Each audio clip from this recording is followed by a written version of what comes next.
আসসালামু আলাইকুম ভিউয়ার্স, দেখুন আপনাদের ভাইয়া কি করছে আজকে। ওনারে বলছিলাম শুটকি নিয়ে আসতে, উনি কত রকমের শুটকি নিয়ে এসে দেখেন। লটকা শুটকি নিয়ে এসে দুই পদের, একটা মোটা আর একটা চিকন। মোটাটা নিয়ে এসে যে শুটকি দিয়া পুঁই শাক রান্না করে খাওয়ার জন্য, ডাটা রান্না করে খাওয়ার জন্য, আর এই চিকনটা নিয়ে এসে ভর্তা খাওয়ার জন্য। এটা হচ্ছে চাপিলা এই কেচকি মাছের শুটকি।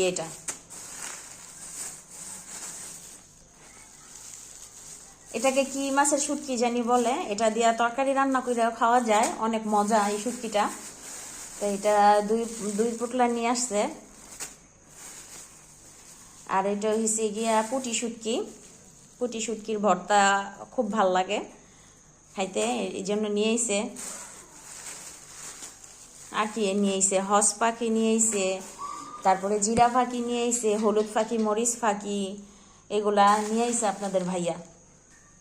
আমি বোম্বাই মরিচ খেতে খুব পছন্দ করি, তো এই জন্য আপনাদের ভাই আবার বোম্বাই মরিচও নিয়ে এসে। দেখুন, বোম্বাই মরিচ নিয়ে এসে। আর গাছের টাটকা টমেটো, একদম গাছের টাটকা টমেটো। এগুলা মনে করেন ধুইয়া সুন্দর করে রেখে দিছি। এগুলারে মুইছা কাইটা স্লাইস কইরা বরফে জমায়া বক্সের মধ্যে করে সুন্দর করে রেখে দেব, এই আর কি। আর বাইরে দেখুন টাটকা সবজি নিয়ে এসে। যেদিন বাজার হাট করে ওদিন কালে অনেক কিছুই নিয়ে আসে করে। আবার আলুর দম খাওয়ার জন্য আলাদা করে আলু নিয়ে এসে, এইমাত্র ক্ষেত থেকে হসপাতা নিয়ে এসে। গাছের বেগুন দেখুন, পাতাকপি, কত বড় বড় পাতাকপি নিয়ে এসে। বলতেছে যে ফ্রিজের মধ্যে কাইটা সুন্দর করে ধুইয়া ফ্রিজে রাখতে বলতেছে। আপনাদের ভাই আবার পকোড়া খেতে পছন্দ করে। পকোড়া আমার অনেক ভালো লাগে খেতে, এটা আমি অনেক খাই।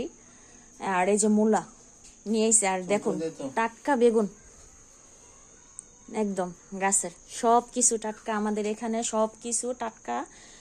ফল ফল ছাড়া একমাত্র সব রকমের সবজি পাওয়া যায় এখানে। দেখেন একসাথে কত কিছু নিয়ে এসে। এটি সব আমার কাজ করতে হইবে। আপনার ভাইয়া আমার কাজের মধ্যে, সারাক্ষণ কাজের মধ্যে রাখে।